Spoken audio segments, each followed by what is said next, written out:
Greetings of peace and love, everybody. My name is Ram Hotep. I'm broadcasting on behalf of 13signastrology.com.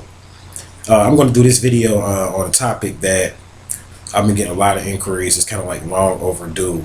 And I've been getting these inquiries like really kind of like based upon different questions. Like everybody hasn't really been asking the same question, but the common theme has been what's going on with the gods of Egypt? Where did they come from? And who are the gods of Egypt? Now I know I did a video talking about the Anunnaki versus the Neteru and how to really tell the differences between the Anunnaki versus the Neteru. And in that video, I was kind of basically pointing out how the Anunnaki were like actual beings that came down, whether they were sent or whether they fell, they were beings that came down, and how the Neteru were like nature spirits or plants and things like that.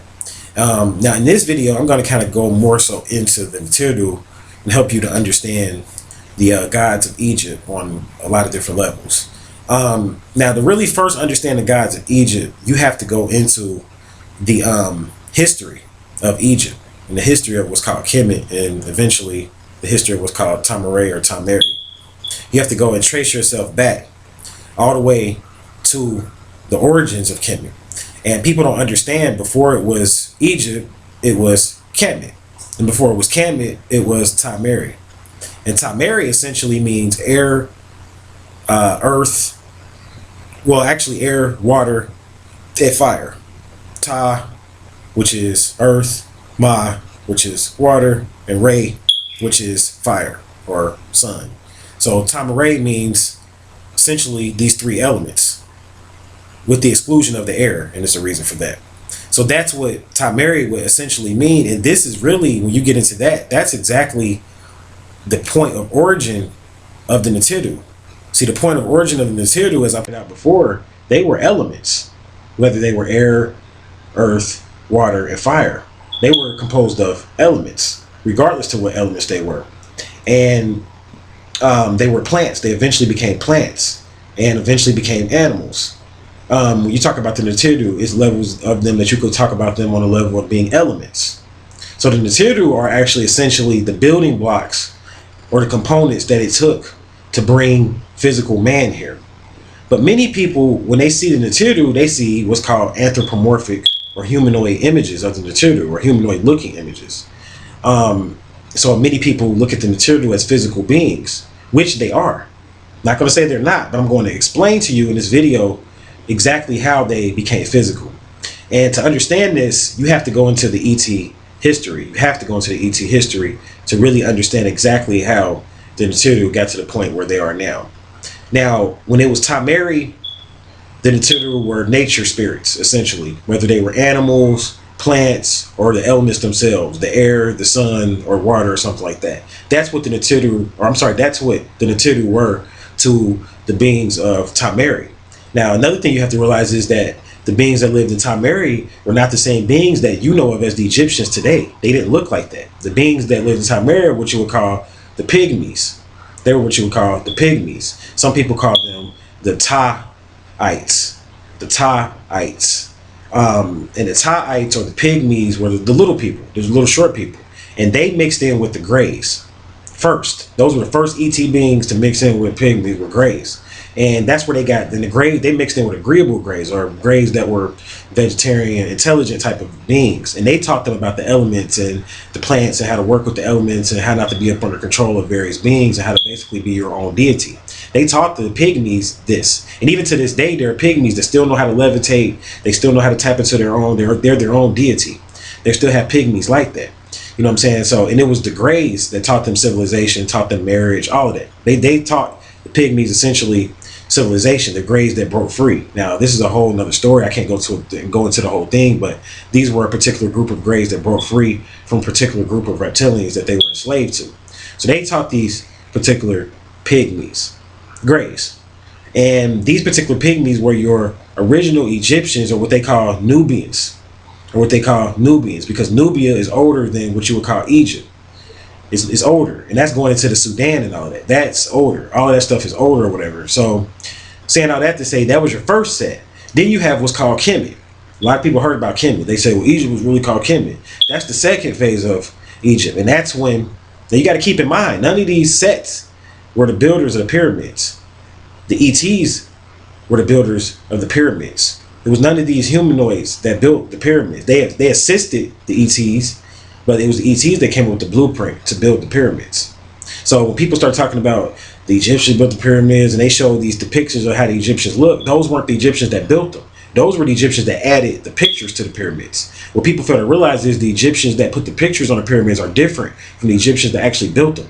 Two different groups, two totally different groups. They just renovated it, essentially. That's just like you moving into a house that's already built and you just renovated it. That's all they did. It's like you moving to, say, for instance, you moved to Connecticut. And you moved to Connecticut in some nice condo and somebody else built it. And you just move in there and paint the walls and, you know, put your little pictures up and all that. That's all they did. That's all they did or whatever. They renovated the pyramids. That dynasty, the dynasties in the dynastic era, basically is what I'm saying. The pyramids were built pre-dynastic by the Timarans, or the beings from Timeri, those particular pygmies that mixed in with grays that eventually were pushed out of Egypt by other beings. Now the second group was the Kemites, or the beings from Kemet, or the Egyptians from Kemet. And these particular beings were a mixture of the Watusis who mixed in with reptilians, the Watusis, and a mixture of the Hindus, the Hindu type of being or whatever. So that's what your second phase of Egyptians. These were the Egyptians that renovated Egypt. These were the Egyptians that helped to draw their pictures on them and all of that type of stuff. This is where Khufu came out of. Khufu came out of that particular group of Egyptians. A lot of people say Khufu built the pyramids. Khufu didn't build the pyramids. He just basically was a part of the renovation project and led the renovation project. That's all he really did. And that's what those particular Egyptians came out of that. Those were the Kemites. They were still very much melanated type of beings and mixed with type of reptilians, but they were not the original builders of the pyramids. And then you have the Egyptians that you know of today. And these are essentially basically your Arabs. Your Arabs. They are your Egyptians to this day. So now when people think about Egyptians, they think about, you know, people that look a certain kind of way, and they don't realize that there were Egyptians that look just like me. They don't really like a lot of people don't realize that. They pictured Egyptians looking more like a Hindu or Arab or something like that. And I had to point this out. So I pointed out the different dynasties and gave you a good history of the Egyptians. Now let's talk about the Neteru. Let's help you to understand how did these humanoid images get put on the Neteru. The Neteru were essentially the physical humanoid. The Neteru were essentially reptilians that came here. When I talk about, like I just did a video talking about the Luciferians and a video I did called Creative Fate. And in that video, I talked about the Luciferians. And I talk about how the Luciferians were basically essentially cast out of the heavens into the earth. This is what your story of Lucifer is talking about. It's talking about when the Luciferians were cast out of the heavens into the earth. These were basically a particular group of reptilian / mammalian beings that came to this planet. I always say this in my videos. This is where you get the cat heads from, and you have Osiris being looked at as being green and all of that. That's where all of that comes from, because these beings descended from this plane and came down from this plane because they were cast out of the heavenly order, and they came down from this plane and they became the Neteru. They became the Neteru as far as the humanoid, the physical beings of the Neteru. They sat in the seat, and this is when the Neteru started to become physical, because they sat in the seat of the Neteru. So say, for instance, you would have Osiris. Osiris was actually the deity of vegetation at one point. See, people don't realize that he was a plant deity. It had nothing to do with him. He wasn't anthropomorphic is what they call it. He was not anthropomorphized until later on. Then he became a green being. So the physical humanoid version of Osiris, or the physical version of Osiris, was really a reptilian, or really some type of Luciferian that came from the fourth dimension. All of your physical beings from Egypt are fourth dimensional beings. Most of them being Luciferians. And I know you're like, whoa, you're saying the Egyptians was Luciferians? You freaking crazy, man. Like, I mean, the Egyptians, those are my ancestors, man. Like, how you gonna say that they was Luciferians, Ramhotep? You don't know what you're talking about. That shows, if you thinking like that, that shows you still have Christianity in your mind, because when I'm talking about Luciferians, you getting it twisted, buddy. I'm not talking about Christianity. I'm not even talking about the Luciferians being bad. I'm not even talking about it on that level. I'm saying Luciferians based on how their thoughts and why they came here. And I broke down exactly why the Luciferians came here in the last video I just did, so I suggest you watch it. But that's what made them Luciferians. It had nothing to do with them being evil or anything like that, the way religious people think about things. So they came to this planet from the Orion star constellation, and they were kicked out of the Orion star constellation by the Syrians or the Anunnaki that came from the Syrian star constellation. They came because they had to move to the Orion star constellation because their home on Sirius was going through some turmoil, some drama. So they went to the Orion star constellation, and there was already reptilians there, and they kicked them out. They kicked those particular reptilians out, and they kicked them out into the earth.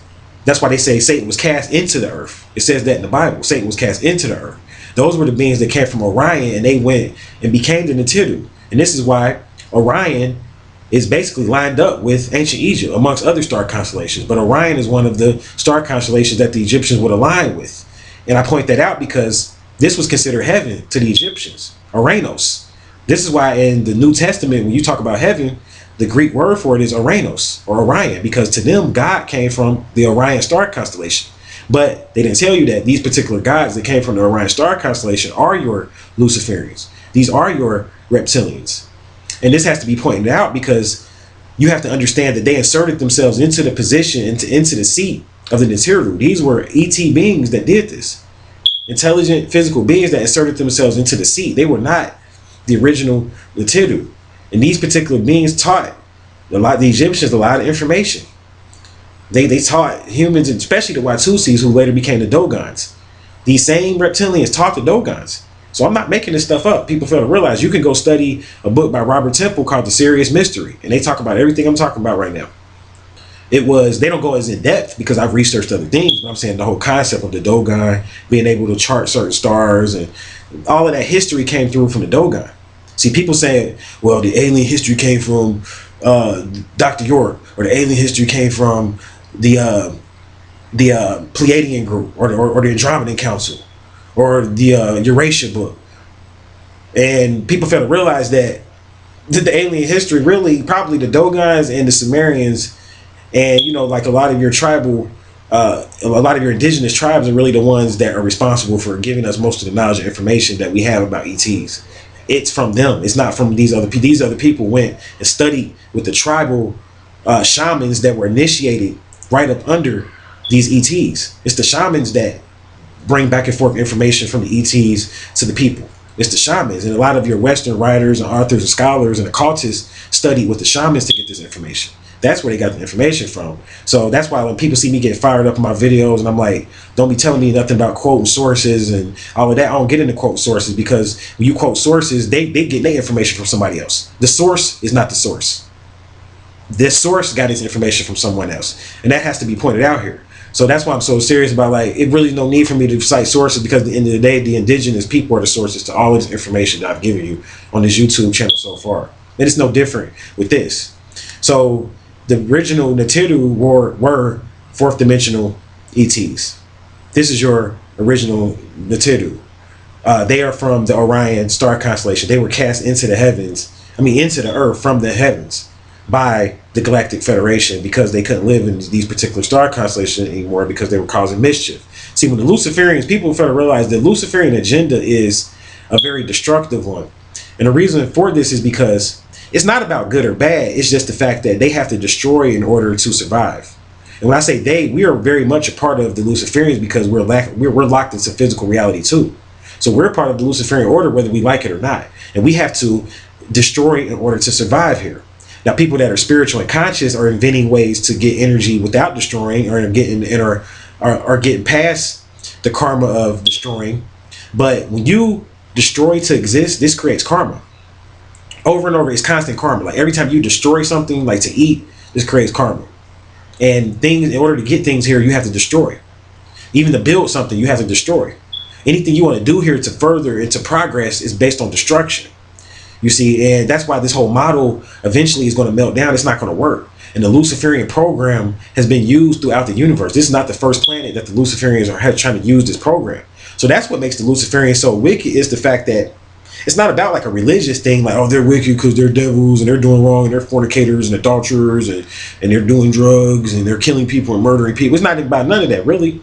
It's ultimately about their very existence. In order for them to exist, they have to be evil. They have to destroy in order for them to exist. And this is not the norm. You cannot get into the fourth dimensional different fourth dimensional orders and different fourth dimensional realities when you're on that type of level of destroying in order to exist. And this is what makes them so quote unquote evil. It's the fact that how the physical reality is designed, and we're very much a part of it because we have to do the same things. Like I said, I mean, you can't even eat. You know what I'm saying? Like, you can't even eat unless you destroy. You got to destroy just to eat some food. You got to destroy something. You got to either kill an animal, even if you're a vegetarian, you ain't off the hook. You got to take those plants out of the ground and destroy them. And I know that's a part of our existence, and nature can bring balance. I understand all of that, but I'm saying a supreme being, we are not supreme beings yet. A supreme being does not have to destroy to exist, because a supreme being is in tune with existence. And being in tune with existence means that you're able to exist and stay balanced without really essentially doing anything, without destroying anything. So that's my brief little spill on the Neteru. The physical Neteru were Luciferians. Read the stories. Read them. The stories of Isis and Osiris, they experienced emotions, lower emotions, just like humans do. The things that they went through are the same things that humans go through. The gods of Egypt were a group of ETs that experienced human emotions. They were a little bit more advanced. They knew more than us because they've been existing longer than us. But at the end of the day, they were still very much humanoid, very much physical. They're not 0 point origin as far as they're not the highest entities. And that's what I'm pointing out here. They're not the highest entities. These Luciferians stepped in and imposed and sat in the seat of the Neteru. They are not even the original. They're not even the original Neteru. Now, it's not to say that you shouldn't work with them, because you just have to know how to work with them. You have to know that you're working with them is just like working with a human or something. When you work with a human, you know that there's something called human error. Humans can lie, they can steal, they can do all of these things. You have to know when you work with a Luciferian or a reptilian or something like that, they can do the same thing. So when you work with the humanoid aspect of Osiris, this is what I'm pointing out here, or the humanoid aspect of Tahuti. Like, Tahuti was a baboon on one level, but then on another level, he's a humanoid. And when you work with the humanoid aspect of him, you have to know that he's very much just like a human. They have room for error. They may tell you the wrong information sometimes. I mean, all of that. So people might say, well, why even work with them? Why even work with them? You work with them because they're still, at the end of the day, they still have what's called intellect and reason. And these are the things, reason, intellect, wisdom. These are the things that makes us human, that gets us to the level of ascension. Is intellect, reason, wisdom. They have these things, and they have more of it than us. Even though they're Luciferians, and people look at them and try to make them look bad, but they're still more advanced than us. They have more of this than us, so you still want to work with them. It's just that you have to know that ultimately their ultimate goal, because you have rogues, but I'm saying the ultimate goal of the Luciferians is to keep humans trapped in physical reality, period. Because if we go past that, it ends all of that reptilian control and all that. It ends all of that physical control. This whole existence is really only in existence because it's based on you lowering your energy. If people stop lowering their energy, we would eventually disappear from this existence.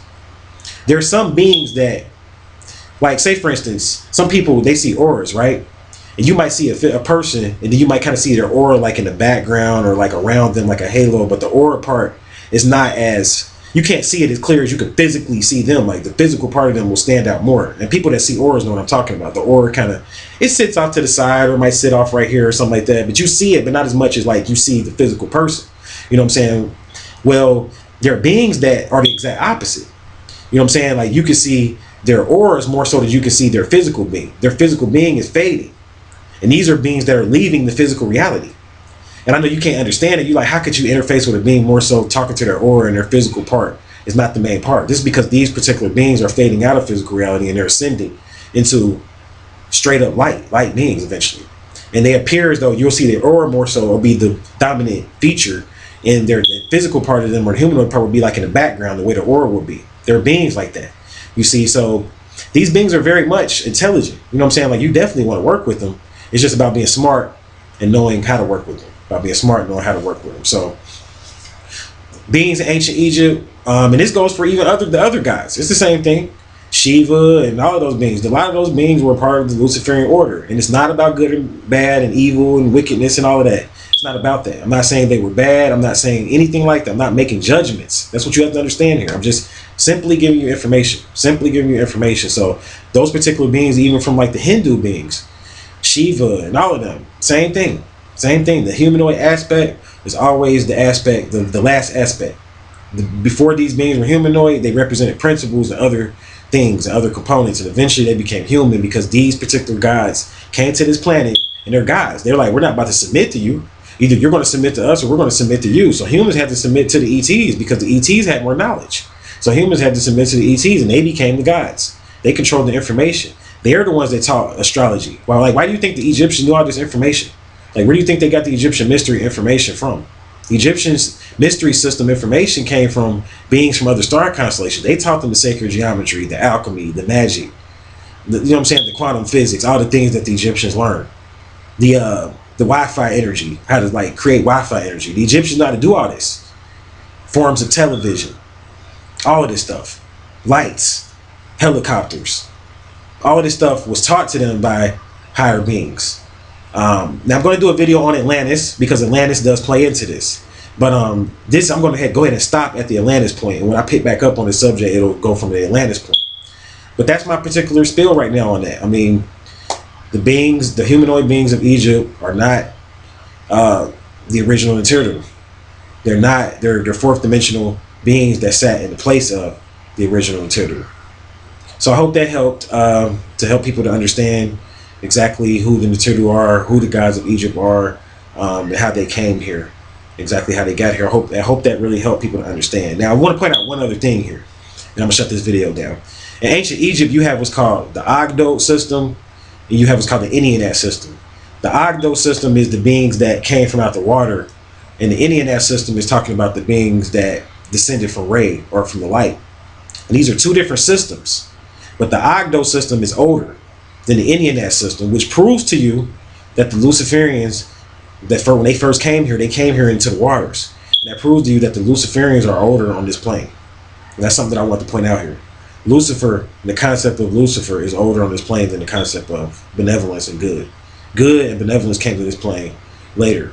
The concept of energy, taking energy, and survival of the fittest, all of that came to this planet first. The Luciferian agenda is at the core fabric of physical reality in the matrix, and it has to be destroyed. And that's why people can't stay here. We either have to ascend, transform, or you go to a deeper physical reality and get trapped into a heavier version of matter. You go to Mars and get trapped on a heavier version of matter.